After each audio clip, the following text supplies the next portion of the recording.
right. So kind of related to this, let's talk about why good enough content isn't good enough anymore, and why playing it safe will cost you in 2025 in your content strategies. So we've already kind of talked about like AI tools and how they're flooding the internet with like all of this generic content.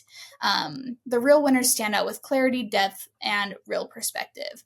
So I'm interested to hear your thoughts on this. What content do you think is high worth, that will really rise above all of the other generic content that is out there right now?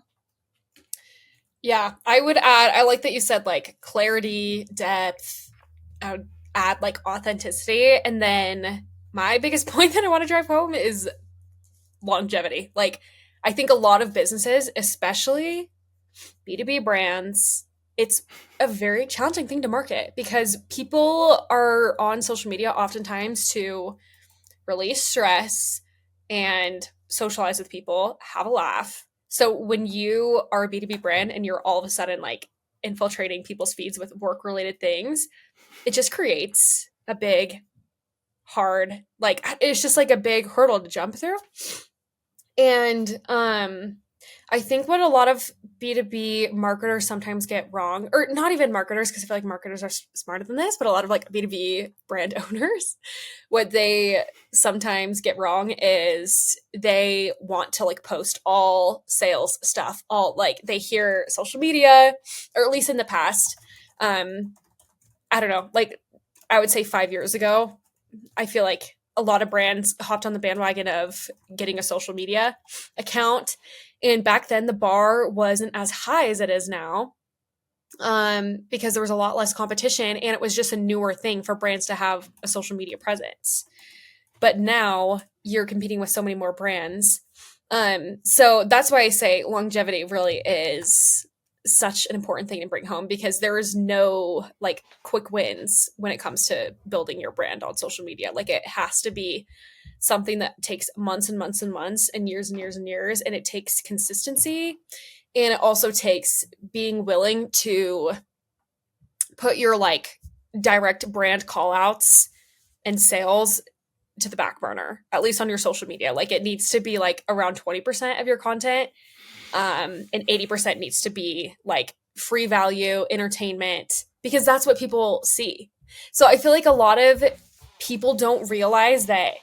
I think like a good like gut check for someone who's trying to market their business on social media is go through your own, like set a 5 minute timer, scroll through your own feed and make a conscious note of what content you are consuming, and then go look at the reels you posted and say, okay, if I did not know myself, if I did not know this brand, how fastly would I scroll off this reel?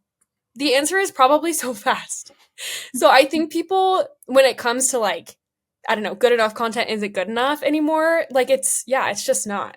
It takes a lot more effort and it takes a lot more time and it takes a lot more creativity.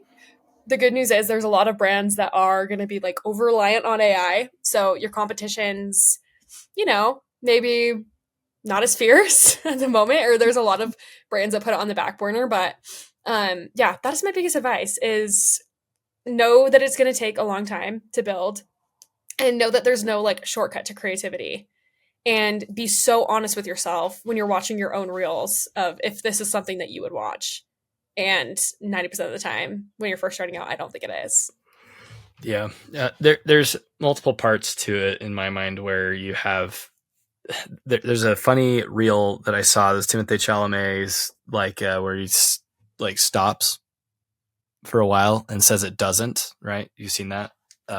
He have you guys seen that meme at all? He's getting interviewed on the red carpet. It's like, what are your thoughts on this? And he like leans in. He says it doesn't. So that's all he says in the reel. But the caption was, why is my AI driven, boring content not performing well on social media? And your average marketing manager says, because it doesn't. Like, it will not perform if the only thing is like this really boring corporate gobbledygook. Like, it's important to still just have something out there that's helpful.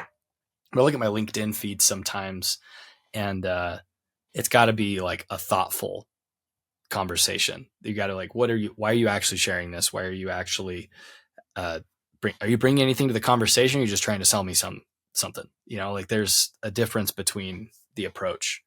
And so good enough, like I'm glad you're doing it, right? That's the most important thing. You got to, like, if you don't have content out there, even if it's a small amount of eyeballs, like Gary Vee said, if you're posting on all the platforms multiple times a day, at least there's some sense that people are seeing things, you're building the brand that way.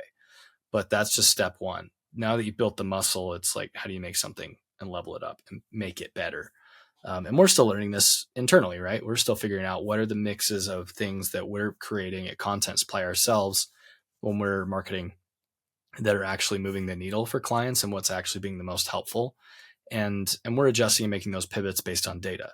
And so every brand should be considering those things and not just expecting B2B content to do poorly. Because I have a buddy who just started making content for a separate B2B business, getting 100K views on YouTube videos right and left. So the bar can still be high. And we can set that bar high for everybody we work with and even ourselves. And it's important to present what you do and the help that you can provide to people in such a way that people want to consume it, that it has an entertainment value, it has interest, it has an educational value. And so take some time to, I like the mental exercise that you're saying there, Kate, that you should take the time to, like, would I actually watch the stuff I put out? If the answer is no, that's a problem. That's probably why it doesn't perform well. It's because it's got to be like, if it's funny to you, then that helps, right? I've noticed that with the stuff I do with my band on the side. If it's funny and it's like, it kind of shows your personality, people like that. That's what social is all about, even if it's promoting a show, so there's a reason why comedians kill it on social, because there's entertainment. Their entire thing is the entertainment. There's a reason why influencers kill it on social, because it is entertainment in a way, right? To watch people like try on a new shirt or try on some new shoes or something, or go and make a dorky video in a hardware store if you're like Charlie Burns type. So it's still there's a new level. So I think if you can lean on humor as much as you can as a brand, I would go there as like your next natural step to progress. But anyway, that's enough on my thoughts there to level up to that next expectation. Is educational content is flooded everywhere. Everyone can do it. And you need to have that as like step one. It's leveraging what's actually gonna get the eyeballs. You got to touch entertainment rather than just education.